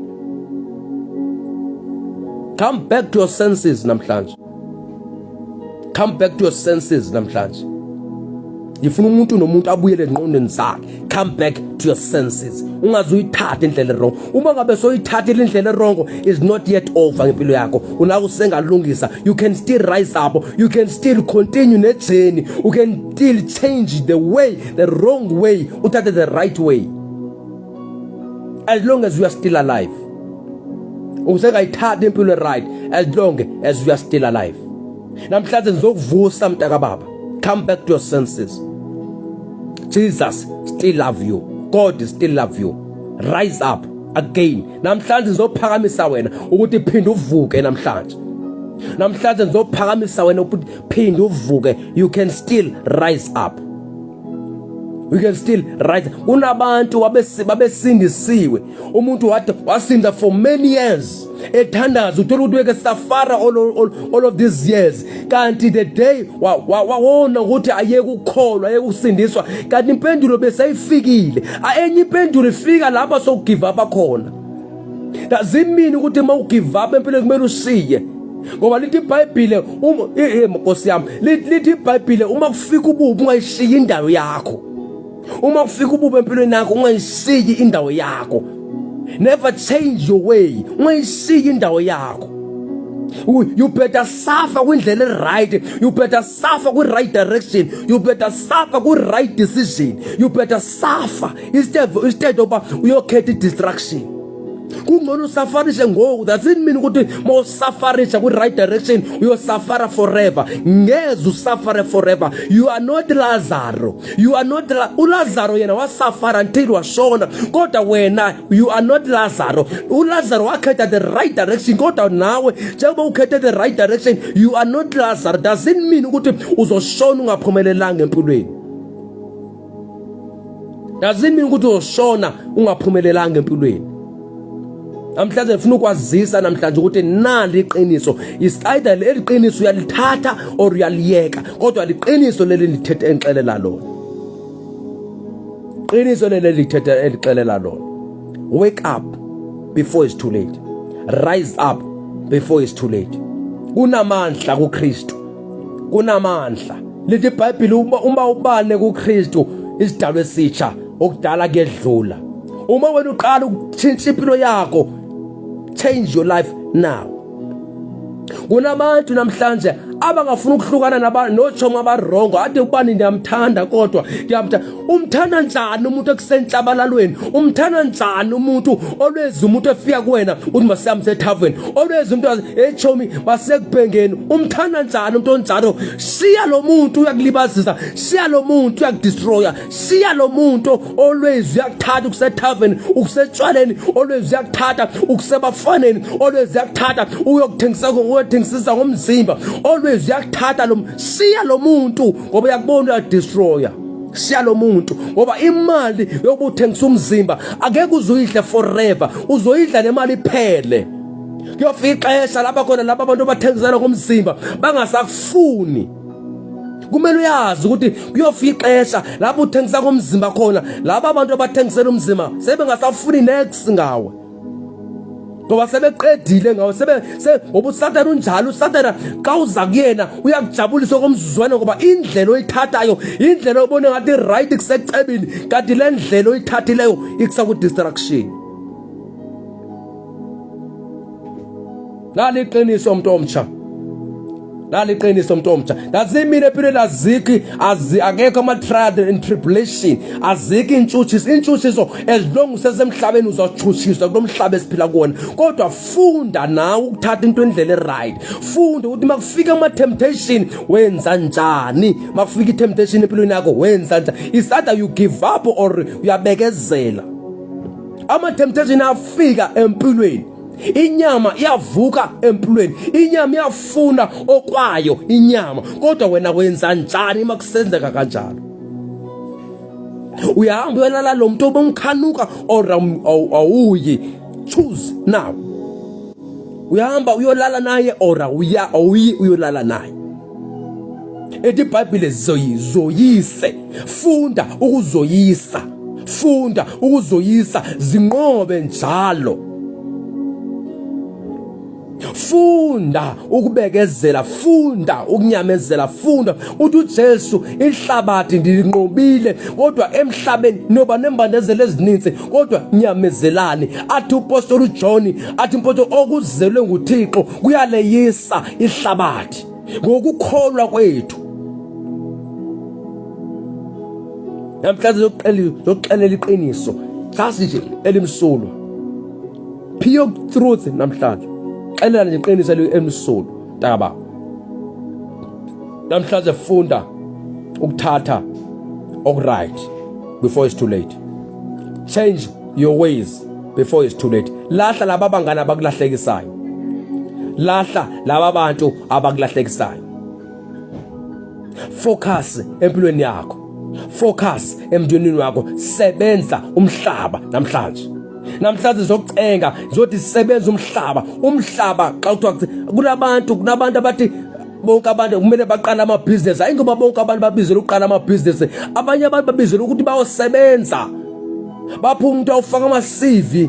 Hayi ngoba hayi sonke sibe namabhizinesi emhlabeni, hayi sonke bele sibe ngama-farmers emhlabeni. Abanye babizela ama-farmers, abanye babizela uyosebenza. The moment behamba bephuma beyosebenza emakhampanini, beyosebenza kwindawo ngezindawo, kanti impumelelo yabo i-destiny yabo leyo. Kanti umuntu uzophumelela apho esebenzela khona. Udla ukubila kwebunzi lakho. Focus. Ngizothi namhlanje focus. Jesus loves you. uJesu uyakuthanda. uJesu wafela lento emnqamelezweni ukuthi uba wena uyisahluleki nami nisahluleki, kodwa uJesu wafa ukuze ningabi sabizwa ngesahluleki kodwa libizwe ngomnqobi. Ngalizwa wathi uJesu, you are more than conquerors in Christ Jesus. Singabanqobi, siphezulu kwabanqobi. Ngalizwa uJesu wafela lento ukuthi wena uyisahluleki nami nawe, kodwa namhlanje we are no longer izahluleki namhlanje. We are no longer izahluleki namhlanje. Kunomhlanje ethi we were foreigners before, kodwa namhlanje asingabantwana bakaThixo. Kumele ubonakale uba namhlanje kubonakala ukuthi kulo mhlaba endikuwo ngizowusebenza umhlaba ngokusizwa nguThixo. Akekho umuntu ozisizayo emhlabeni, umuntu usizwa nguThixo. Kunabantu abathatha i-wrong decision empilweni zabo, bathi uThixo uyasizwa, bathi uThixo uyancediswa. Angeze uncedise umuntu okudalileyo, angeze uncedise umuntu wakwenzayo, umuntu wakulethe emhlabeni. Namhlanje abantu bathatha ama-wrong directions, ama-wrong decision, bathi basiza uThixo kanti bathatha into ezi-wrong ezinyangeni. Bathatha izinto ezi-wrong, kanti uthatha umuntu othize, kanti lo muntu othize uthatha kumthakathi, kanti lento yokufaka enxakeni.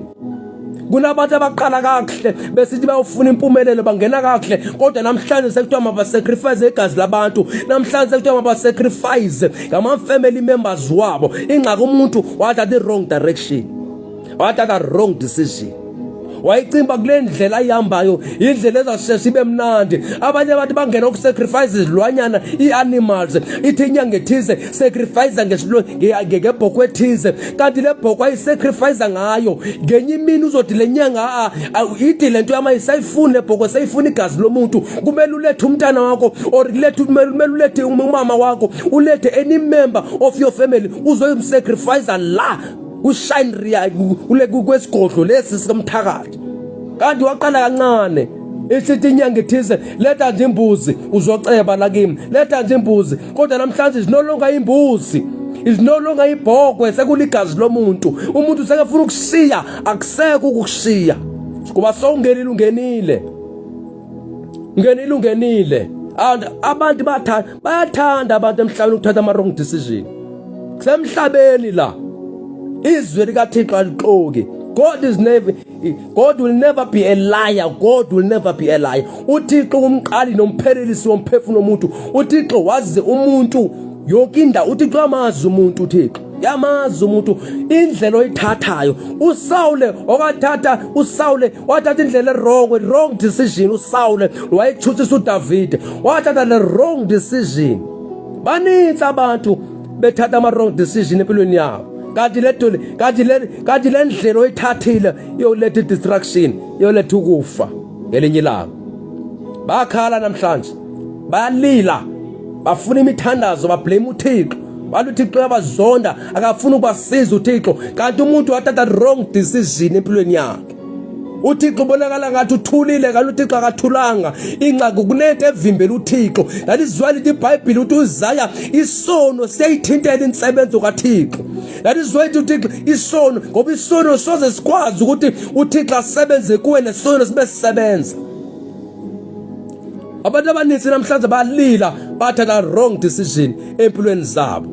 Imindeni emininzi yabhidlika, yawa, akusahlali bantu. Ingxaki abantu, ifamily ethize, imembe ethize efamilini yathatha i-wrong decision.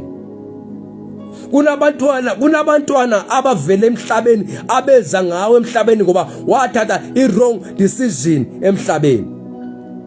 Kunabatshali bekusabo ba namhlanje abekho kulomhlaba esiphila kuona. Ingxaki kunomuntu othize wahamba ethaveni, wafika ethaveni walala nomuntu ongamaziyo. Namhlanje lo muntu unomntwana, utata kamazi ukuthi ungubani ngoba walala nomuntu edakiwe.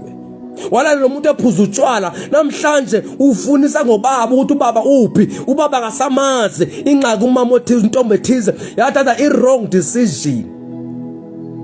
Kumele iqiniso silithethe. Abantwana sometimes abantwana bayibambezela impilo yakho ukuthi ungaqhubeki nempilo, ufocus kubona.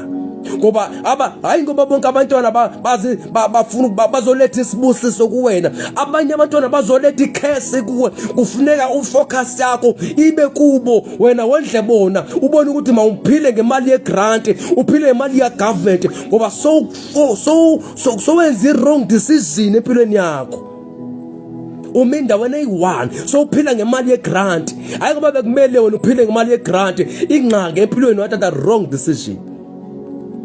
Wathatha wrong decision empilweni yakho. Kumele sifunde siqelela bezemva kwethu ukuthi kumele mawungumuntu uthathe i-right decision before it's too late. Kumele xa uqala impilo, the moment uzophuma esandleni sabazali, kumele uthi mawuphuma esandleni somzali wakho uphume wazi ukuthi ndiyokondla abazali bami, ndiyophilisa abazali bami, ndiyokwenza abazali bami ukuthi baphile kamandi, bajabule ngami. Namhlanje abazali abajabuli nxa abantwana babo, ngoba abantwana banamhlanje bathatha ama-wrong decision. Nabazali ababaxelela abantwana babo, mntanami uthatha i-wrong decision. Namhlanje intombazane yakwazi ukuthi ifike ne-boyfriend kumama, athi mama nathi boyfriend yami, umama afika ajabule. Kanti lo mama uthatha i-wrong decision. Ngelinye ilanga amandla azophela kuwe mama, azophela amandla kuwe mtata. Ngenye imini umntwana uzobe namandla kodwa uzobe minda wena eyi-1. Kuyomele wena mama usacrifice umntana wakho nomntana kamntana wakho ubondle ngoba mzali wathatha i-wrong decision empilweni yakho. Ngomntwana wakho kumele umntana kumxelela iqiniso ukuthi mntanami, uma ulala nabafana, mfana, uma ulala nabantombazana, lamantombazana olala nabo or abafana olala nabo bawukubambezela ngelinye imini. So ufuna udecide ukuthi yiphi into ofuna uyenze empilweni kube sominda wena eyi-1. Kumele sazi namhlanje sibaxelela iqiniso abantu namhlanje ukuthi abantu mabathatha ama-right decision. Isinqumo sithathayo noba ngabe uyasindisiwe noba ngabe usindiswanga, kodwa sonke isinqumo sithathayo empilweni sinemiphumela yakhona. Imiphumela yakhona is either is good or the bad. Bayakhala namhlanje, balila namhlanje, baphila kabuhlungu namhlanje. Kunabantu kunotata kunamantombazana abahlangana nabafana, abafana babashiya nabantwana. Intombazana seyilandelele umfana, hey seyihamba iya ku-maintenance, iyomangala ku-maintenance hayi uba utata kabana kayondla ingane. Ingxaki umuntu wathatha i-wrong decision. Uma ungazange uhlanganele umfana empilweni yakho, ingaba ukho kule mo kuyona. Ingxaki wakhetha ukuthatha i-wrong decision empilweni yakho. Namhlanje kufanele sazi ukuthi singabantu abatsha kumele silungise ukuthi yes sibe sirongo, kodwa kumele silungise ukuthi kube sekuba right. Lizwe leli liyophatha sithi kwiminyaka ezayo sizoliphatha njani ilizwe lethu sithina sonankele singabantu abatsha. Ilizwe lethu sizoliphatha njani? Ziphi inkokheli zakusasa? Inkokheli zakusasa ngezi ezizinikezele kuma-drugs. Inkokheli zakusasa zezi ezizinikelezele etshwaleni. Angeze mntaka baba uzinikeze uthathe wrong decision u-expect ukuthi tomorrow uzoba right. Angeze uzinikezele uthathe wrong decision u-expect ukuthi tomorrow uzoba right empilweni. Kumele uthathe i-right decision now, wazi ukuthi in the future uzoba right, wazi ukuthi tomorrow uzoba right and I will be okay. If wathathe i-right decision from the beginning, ingaba ukho kule ndawo kuyo namhlanje, ingaba ukhali, ingaba udle amaphilisi namhlanje, ingaba uphila kahle, ingaba uphila kamnandi, ingaba uphila without stress. Khazibuze namhlanje, yazi nansi enye into, yazi le youth yethu kuyaqaphela kunomoya khona kunomoya khona. Yabona kunalama relationship akhona namhlanje. Abantu bakhona ukube bathandane bodwa, bathandane kube mnandi empilweni. Kodwa mase kufika umntwana empilweni, i-relationship yaphela. Ingxaki bengasi relationship lena ibisekele kwindawo e-right, ibisekele kwindawo e-wrong. Ngoba lento bayenze ngama wrong decision wabo. Bayeze becimba hey kumnandi kanti lento ayikho mnandi, isiphetho nasakhona kuyophela kukhalo. Abanye namhlanje bazondana kodwa bazondana namhlanje kodwa babethandana, babejabulile. Sizwa ngabo indlela ivalekile nxa yabo, bahamba kwindawo ezithize, behamba bedla imali yonke, kodwa namhlanje balila boyithu, bazondana boyithu, abasafuna ukubonana. Ingxaki bathatha ama wrong decision empilweni zabo. Kumele abantu abatsha silungiseni. Let us fix. Azigeke sikwazi ukufix i-country yethu singazange sifixe thina qala. Kumele before we fix country, we must fix us first. We must fix our heart first. Kumele siqale silungise as youth of South Africa before we fix the country. Asingeze sikwazi ukufix i-country kodwa thina sonakele. Angeze kulunge into emntwini, ngeke kulunge into eSouth Africa until youth yaseSouth Africa ilungise inhliziyo zazo. Abantu baqale babone ukuthi yini kumele bayenze emhlabeni, yini into kumele bayenze eSouth Africa. Youth inamandla kodwa youth ayifuni ukusebenza. Inamandla youth, izwi lomuntu omtsha line voice enkulu. Izwi uyaqabela even in the Bible abantu babesetshenziswa kuThixo babe ngabantu abatsha. Even eBhayibhelini wangabona kuyabonakala ukuthi umuntu omutsha emhlabeni une voice enkulu. Umuntu omutsha emhlabeni une voice, la kuthetha umuntu omtsha kuyavakala ngoba umuntu omutsha une voice powerful. Kodwa namhlanje there is no more voices. There is no more voices in South Africa. There is no more voices emhlabeni ngoba abantu bathatha ama wrong decisions. Now when you are the voice we community yakho, you are the voice uyi-one. Kodwa namhlanje ngeze ukwazi ukuba i-voice kwindawo kuyona. Ingxaki i-wrong decision oyithe, i-decision owayithathayo. Khumbula the time uJohane ebhabhatiza, babuza abantu ukuthi wena who are you? Uthi uJohane, I am the voice. I am the voice. We are the voices. Kumele siyazi ukuthi thina we are the voices as youth of South Africa. We are the voices. Kodwa ngeze sikwazi ukufix i-country yethu. Sikumele qale kufixe inhliziyo zethu. As the youth of 1976, they were so powerful. Ayibambene. Baxolela ukufa bebambene, baxolela ukubulawa amabhulu bebambene, bemunye. Kodwa namhlanje ayisekho leyo nto. Namhlanje ayisekho leyo nto. Namhlanje ayisekho leyo nto. Abaseka abantu abazophakamisa izwe, abaseka abantu abazophakamisa imindeni yabo. There is no more breadwinners emakhayeni ethu. There is no more breadwinners ngoba sizinikezele kwindawo ezirong, sithatha ama wrong decision empilweni. Sithatha ama wrong decision empilweni. Kunabantu babe powerful, umuntu wona uthatha i-wrong decision empilweni namhlanje akasenamandla, upowerless ngoba umuntu wathatha i-wrong decision empilweni yakhe. We must try to fix us. Try to fix us. Let us ask God ukuthi uThixo afix impilo zethu, afix inhliziyo zethu uThixo. Namhlanje sinikezele kwindawo ezirong, namhlanje siphila kwindawo ezirong, namhlanje indawo bekufama siphila kwindawo eziright kodwa siphila kwindawo ezirong. Ngoba sikhetha ukujabulisa inyama more than ukuthi sijabulise ifuture, kuba sicabange ngefuture. Ay yazi lokho, the more umuntu ekhula emhlabeni ufa kwa usuku lokufa liyasondela. The more you grow up is the more the day of death can become closer.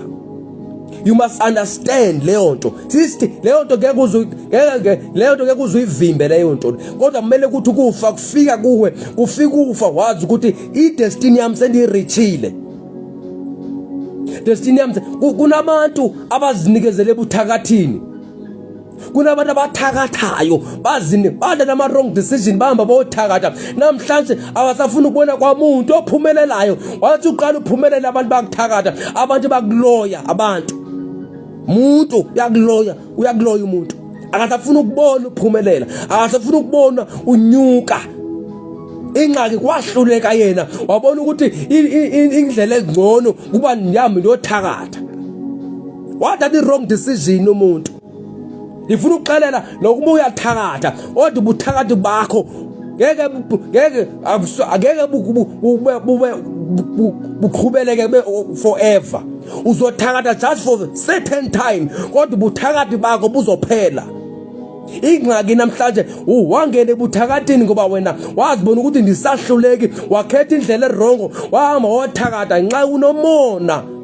Wanxeba uyisisahluleki, uyimission yakho ukubona abantu besifa.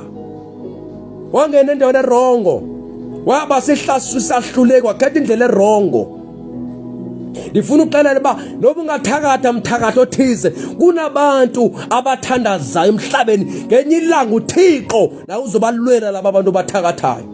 I'm telling you, laba bantu bathakathayo uThixo ngelinye ilanga uyobalwela ngenye imini lobu buthakathi buzokujikela. I'm telling you, your day is coming. You better repent now before it's too late. I'm talking about adixelela abantu abathakathayo.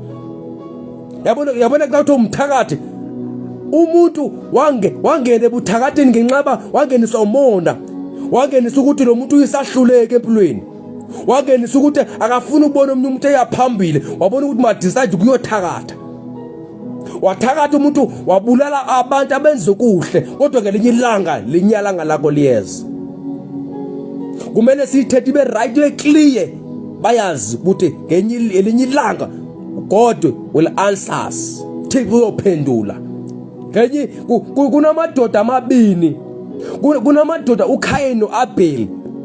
uKhayini wabulala ubrother wakhe, wamncwaba.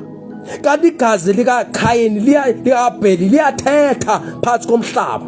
Uthi uNkulunkulu Abheli, Khayini uphu brother wakhe uAbheli. Ngoba uKhayini wathatha i-wrong decision. That is why wazothi uThixo isono sakho siyaqonqoza eminyango, silinde wena uvule. Ngoba sonke isono senza emhlabeni siyokuleqa sikufumana. iBhayibheli alixoki. Ndiyababona abanye abantu beyagesta iBhayibheli, bathi hayi iBhayibheli lelabelungu, iBhayibheli leza labelungu, hayi basikhonolayiza laba bantu. Kodwa ndifuna ukuxelela konke okusezwini likaThixo kuyenzeka. Ngenye imini uzokhala, ngenye imini uyocela imithandazo ukuthina abathatha i-right decision empilweni, bathatha indlela elungile empilweni, bathatha indlela e-right empilweni. Xelela iqiniso namhlanje. Change your ways before it's too late. Change your ways mntakababa before it's too late. Sendizovala. Kodwa ngifuna ukuxelela, thatha indlela e-right. Ngoba le ndlela oyithathile ngeze kuphumelelise mntakababa. Akuxelela, le ndlela oyithathile angeze mntakababa, ngoba lithi izwi likaThixo, uThixo against abenzi bobubi. That is why zothi uDavide ethe endumisweni yakhe, athi uDavide, Thixo ilwa nabalwa nami. Kuyofika esosikhathi lapha sithi Thixo ilwa nabalwa nathi. Fight those who fight us. Sithi God, let our enemies be scattered. uThixo wethu akaqami manga. Kunabanye abantu abathi noba semthakathi kuthakatha atambela ukuthi back to sender. It's time to say back to sender. Angeze mntakababa uthi noba sewuthunyelele ingogwane utokoloso othize, uthulekele utokoloso. Back to sender. Iyeze lirongo. Back to sender. Maliphinde la lisuka khona, la livela khona. Umele abantu ba-understand ukuthi thina asiluhlobo labantu abakhohlakele, kodwa siluhlobo labantu abakhonza uThixo ngomoya nangeqiniso. Angeze mntaba wena wenza ububi ebantwini ucimba uThixo uzothula. Uma wenza ububi ebantwini uThixo ngeke athule. Yes, ububi ungabenza ubenze, kodwa your day is coming. Your day is coming. Yonke decision umuntu ayithathayo suku lwakhe liyeza. Bakhala abaninzi bathatha ama-wrong decision. Abanye banama-depression, abanye bahamba ama-counseling, bahamba ama-doctors, bazama ukuthi balunge, bazama ukuthi inhliziyo ifixeke. ingxaki abantu abaninzi bathatha ama wrong decision empilweni zabo. Kumele wazi mntaba ukuthi empilweni kumele uthathe i right decision empilweni. Kumele wazi ukuthi empilweni uzosebenza umhlaba, awuzange uzodestroy umuntu kaThixo. Yazi ukuthi emhlabeni awuzange uzodestroya impilo kaThixo. Ngoba ithi iBhayibhile, we are the body of Christ and Jesus is the head of his church. Jesus is the head. uThixo sozavume umosha imzimba wakhe.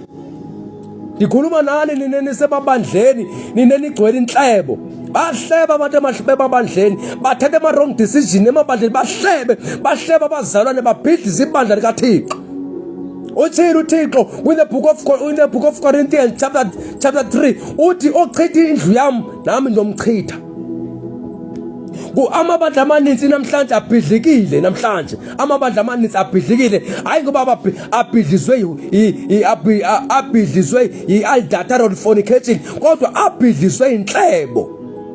Ukuhleba emabandleni, gcwele ukuhleba emabandleni. Ngoku sekuyazondwana amabandla akasangenelani. Ingxaki kunomuntu othize wakhetha i-wrong decision empilweni yakhe. Namhlanje sinixelela iqiniso. Namhlanje abafundisi abaninzi abashumela iqiniso abasafuna emabandleni. Ingxaki kulomuntu owathatha i-wrong decision. Umfundisi namhlanje uyazondwa, uzondela ubeshumela iqiniso. Phela nje kuphela. Iqiniso uyazonda umuntu oshumela iqiniso la eSouth Africa. Akafuneki umuntu oshumela iqiniso. Uyalandelelelwa. Abanye kunabefundisi abathweleyo bafuna ukubulala abafundisi abeqiniso, baphathela izibhamu. Ingxaki umuntu uthatha i-wrong decision. Ngoku sekefuna nomnye umuntu angene kulombutho wakhe, ufuna nomnye umuntu angene kule ndlela ye distraction. Ngoba since kwangena wena ufuna cima wonke umuntu kumele angene le ndlela yakho ye distraction. Kunabefundisi abangalali bakhothwa zinyoka ebusuku, bakhothwa zinyoka ngoba bakhetha ama wrong decision. Namhlanje bayacompromise ngevangeli likaJesu, abasashumela iqiniso linjalo. Namhlanje bayacompromise, namhlanje abasashumela ukuthi bokusindisa imiphefumulo. Ingxaki bangena kwi wrong decision, bathatha indlela erongo. Le ndlela erongo kanti distraction egcineni. Akusekho ukubuyela emva ngoba uSathane uyakwazi ukuthi akuvuse ngento enhle, akuvuse ngento enhle kanti isiphetho sakhona insabalalo. You must learn to take whether it's a must to take the right decision. It's a must to take the right decision empilweni. Kumele ufune uthatha indlela eqondile, indlela right, and futhi ungacompromise. Ubaxelele efamily lakho ukuthi hey mina ndisindisiwe, hey mina ndikhetha indlela right la, andifuna ukuthatha indlela wrong. Ndifuna even asemndenini wakho ugada ukuhleba kuyakuchitha, kuyichitha ifamily. Ukuhleba kuyichitha ifamily. Nihlebane ninodwa kodwa niyifamily, niyazalana kodwa niyahlebana enikhohlakela. Abantu namhlanje bakhohlakela, abantu namhlanje bahlebana beyifamily beligaza lilodwa kodwa bahlebana lalizwayo namhlanje sebengasafunani ngoba kukhona umuntu oyi-1 wavulela igate for isitha, wathatha i-wrong decision. Ifamily ayisavani nxa lo muntu kuphela. Namhlanje ngifuna ukuzibuze namhlanje ukuthi wena uyeyiphi indlela oyithathile, which way, ngeyiphi indlela oyithathile, uthathe iphi indlela wena. Sendiyavala uThixo ngathi ngakusiza, uThixo ngathi akabuyisela abantu endleleni right. Ngiyamcela uThixo ukuthi abuyisela abantu endleleni right. Noba wayithatha indlela wrong kodwa ikhona ithuba noba ungalungisa. Lithi iBhayibheli uJesu weze emhlabeni ephethe iqiniso nomusa. There is a grace of Jesus. Lithi iBhayibheli, when we approach the throne of grace we shall obtain mercy. Sizothola umusa kuThixo.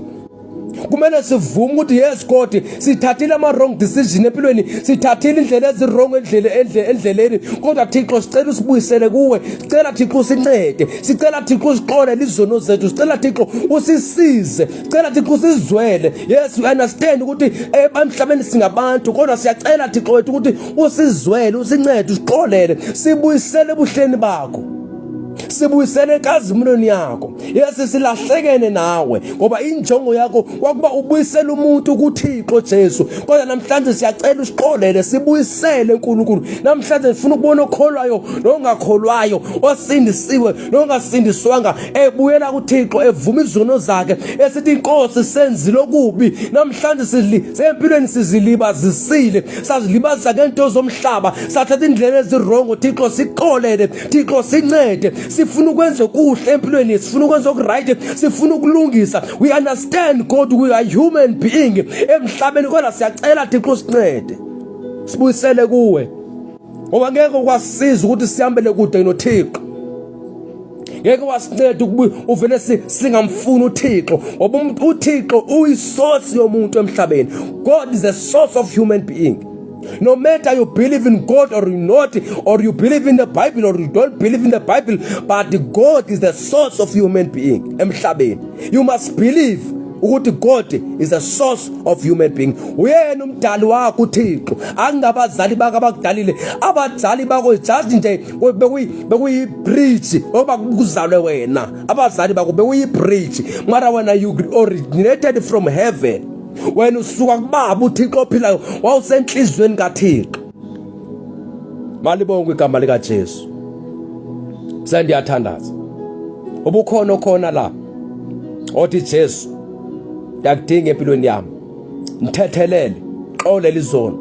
Ungatsho lamazwi uthi inkosi uJesu, namhlanje ndiyavuma ukuthi ningumoni. Yakholwa kuwena Jesu ukuthi uNkulunkulu wadela ngawe, wafa emnqameni ezweni, wabuya wavuka. Namhlanje nisindisiwe.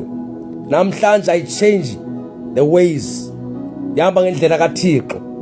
Namhlanje ngikhethe ukuthi ndihambe ngendlela kaThixo eqiniso. Today I choose Jesus. Today I choose life. Today I choose blessing of God. Today I choose to follow Christ. Namhlanje I accept Jesus as my Lord. Namhlanje I accept Jesus as my Lord and personal Savior. Namhlanje ndiyamamkela uJesu abe inkosi yami. Indlela zobubi ndiyazilahla, ndikhetha indlela ezintsha, indlela ezinhle zikaThixo. I am a new creation in Christ my Lord. Malibonke igama lika Jesu. Malibonke igama lika Jesu. Wena unomusa wena ukuba kusekhona abantu abasaxelela iqiniso. Unomusa wena bakusekhona abantu namhlanje abasashumela ivangeli leqiniso, abantu abangacompromise evangeli, abantu abaxelela lento eyiqiniso, lento eyinyaniso, lento ezotshintsha impilo yakho. Namhlanje le yabona le message ibiyele kubantu bonke. Is either you believe in Christ or you don't believe, or you believe in the Bible or you don't believe in the Bible. Kodwa le message ibiye kuwena, kuwo wonke umuntu. Le message yokuthi empilweni khetha indlela right, ngoba ngoba ungakhetha indlela wrong, ngoba indlela wrong lendlela right ekugqibeleni kunemiphumela yakhona. Uma ukhetha indlela right, there is a good ozofumana phambili. Uma ukhetha indlela ephangaleleyo, indlela ocaba ukuthi wena emehlweni akho inhle, ekugcineni there is death, there is destruction ekugcineni. Funda ukhetha indlela right. Mawungumuntu khetha indlela right, choose the right path empilweni. Khetha indlela right empilweni. Sendiyawuvala lo live. I understand ukuthi nizoshare lo myalezo, futhi lo myalezo lona nizothola na ku YouTube. Nizawufaka na ku YouTube lo myalezo ukuthi bonke abantu bafike bamazi, ufike udownload ku YouTube, ufike umamele nje ku YouTube, ufike ushare, uxelela abantu bonke ukuthi nanku umyalezo ophuthumayo, ngoba lo myalezo lona uyaphuthuma, uze kubantu abakhetha indlela ezirong empilweni zabo. Namhlanje bayakhala. Kumele umuntu azazi mayekhala namhlanje ekhala kakhulu, kumele azi ukuthi wakhetha indlela erongo. Hayi ngoba bonke abanye abantu bakhala because of isitha sibahlasela, abanye bakhala because of bathatha indlela ezirongo. bakhe babecima indlela abayithatha indlela eright kanti indlela kanti le ndlela abayithathileyo iyasayisa kwaNtshabalala. Thixo ungathi akakusiza, Jesu ungathi akakusiza. Ntshumayelo ikhona, izoba khona very soon nje or tomorrow ku-YouTube. Ucheke nje uthi Evangelist Mvakade, usearch nje khona uthi Evangelist Mvakade, ufike uzidownloadele nje Evangelist Mvakade. Le ntshumayelo lena izokusiza, le ntshumayelo lena izosiza umndeni wakho, le ntshumayelo izosiza i-community yakho, le ntshumayelo izosiza South Africa yonke, le ntshumayelo izosiza umhlaba wonke egameni lika Jesu. Be blessed. Amen. Baba, I bless, Lord, your name in the mighty name of Jesus Christ. Thank you so much, Lord, for this hour egameni lika Jesu. Baba, ndiyazi ukuthi Moya Ongcwele lo myalezo uzotshintsha abaninzi. uNkulunkulu wethu ongcwele, I prophesy phezu komuntu wonke ozothi lo myalezo umamele. Thixo namandla, I speak change kubantu bakho. Baba wethu ongcwele, I speak healing, I speak power in the mighty name of Jesus Christ of Nazareth. I destroy the pillars of the enemy in the mighty name of Jesus Christ of Nazareth. Baba, ndithetha Nkosi uJesu ukuphumelela kubantu bakho. Baba wethu ongcwele, I pray ukuthi abantu bakho babuyele kuma senses wabo, bazi ukuthi uNkulunkulu there is God. Baba wethu ongcwele, egameni lika Jesu Kristu waseNazareth, Baba thatha udumo lonke. In Jesus name I bless you. Amen. Amen.